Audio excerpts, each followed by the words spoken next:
Hi everybody, and welcome back to Play It Again. I'm Sue. Thank you so very much for joining me today. I really do appreciate it. Today we are getting back to ELO, and we're going to do a song that I've never heard before, but it was suggested when I did Rock Aria. And a number of the subscribers had told me that I need to do a song called, now I'm not sure if they pronounce it 10,538 or if it's 10358, I don't know, but regardless, it is the number and it's Overture. And so I have no idea what this is going to be about, so this will be a very interesting one to check out, I am sure. Before we get going though, if you have not subscribed to the channel, now is the time. It really does show me that I'm going in the right direction. And if you so desire, you can become a member of my channel. Just click on the little join button. It'll give you all the information that you need to know, and you can decide if becoming a member is for you. All right, let's get into this one. So like I said, this is 10,538 Overture or 10538. I don't know. Overture. We will find out. I am sure that you guys will correct me in the comments. And this apparently is a video of this. It doesn't say it's official, so I don't know if this is one that was made up by a fan, but we'll find out. Here we go.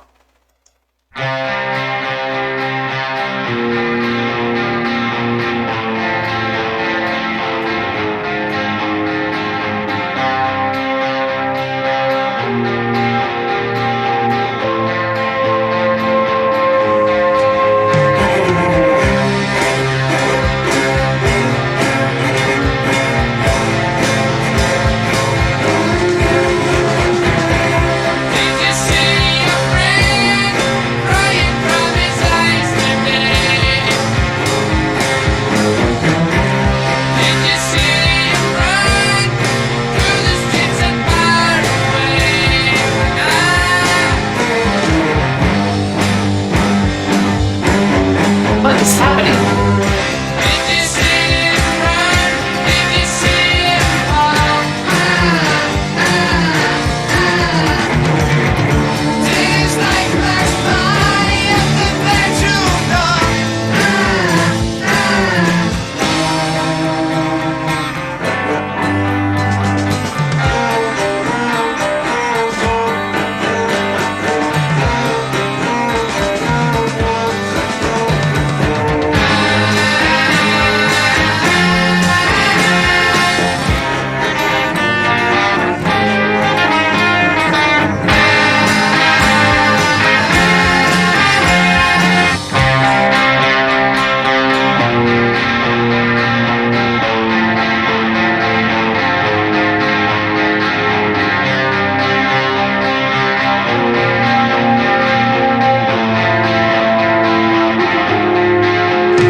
This is very cool and very different for ELO, and for me anyway.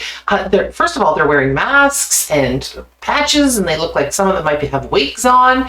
It's a very different kind of look than I'm used to for them to perform in. Normally it was just them in their regular clothes, but it's got a really different kind of feeling. First of all, it has a kind of a bit of a psychedelic feeling, and then it also has a very like progressive kind of rock feeling, which they're known for. But then, of course, it has that whole classical piece with all of the cellos, etc. And I love the sound of the cello, and these cellos sound absolutely amazing in this. Absolutely fantastic. And then we heard the horns. We saw the French horn there, and there's just so many things going on in here, plus the traditional bass and guitar and drums.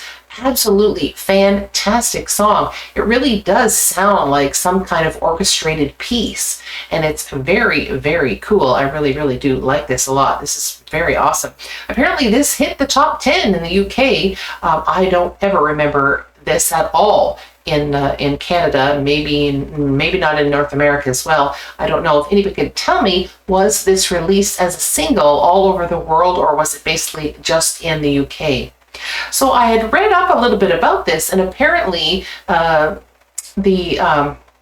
band The Move is where Jeff Lynne had come from, and this was originally going to be a B-side of a song by The Move, but then when they started incorporating the cellos in this particular song, that is when a few of them actually decided they were going to form ELO, and then this was the very first song that was recorded by ELO, and I thought that was very, very cool indeed. What a magnificent song this is.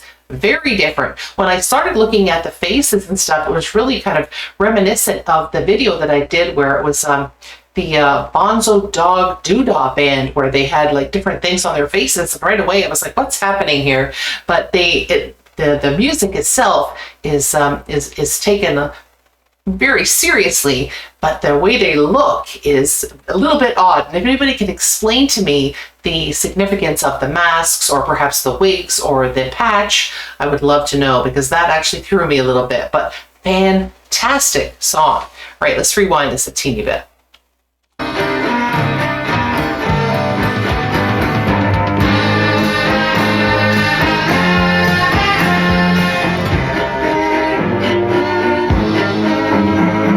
Love that.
How cool was that? That video was completely bizarre. That song was amazing. Absolutely loved it. That drummer was just killing it. And he looked like he was right out of the 1960s up there. He had a very psychedelic look to him, the drummer did. I loved his shirt. It was very cool. Those cellists, they were fantastic. Absolutely amazing. And the end of it, when they were just doing that very basic kind of stroke at the end, and it really sounded almost, like the rhythmic sound was really almost reminding me of a nursery rhyme in a way. It was very repetitive and it had that kind of nursery rhyme kind of feel. Only at the very end though. Absolutely fantastic. This was another example of something that was like a classic piece. It was like a classically composed piece of art. Absolutely brilliant. Jeff Lynne and the boys are amazing. Absolutely. Jeff Lynne wrote this song, and I'm not sure if anybody co-wrote it with him. So if you note that, put it down in the comments. This was 1972, and I was very, very young in 1972, so I wasn't really hearing a lot of this music. And this music by ELO, I didn't really catch on to ELO until much later. So all of this older stuff, I don't really know any of it. And I don't know, like I said, if this actually ever made it as a single here in North America. So if anybody has any information on that, please put it down in the comments. Anyway, my fun fact for the day is that when this album actually started to be presented to the United States, apparently somebody from the record company actually had called the UK to try to find out more about this song particularly and more about the album. And apparently the person who called had no answer and left a note for somebody saying no answer. And apparently there were a number of other people that saw this note and thought that that was the name of the song. So from my understanding, they actually called this piece No Answer in the United States, which I think is very cool. And if that is not correct, you can correct me in the comments. Anyway, thought that was a fun little piece of trivia. Anyway, I would love to do more ELO, so put it down in the comments and let me know some more fantastic pieces like this, because this was absolutely brilliant. And thank you so very much for turning me on to this one, guys. All right, everybody, have a joyful day, and I will see you all again next time. Bye-bye.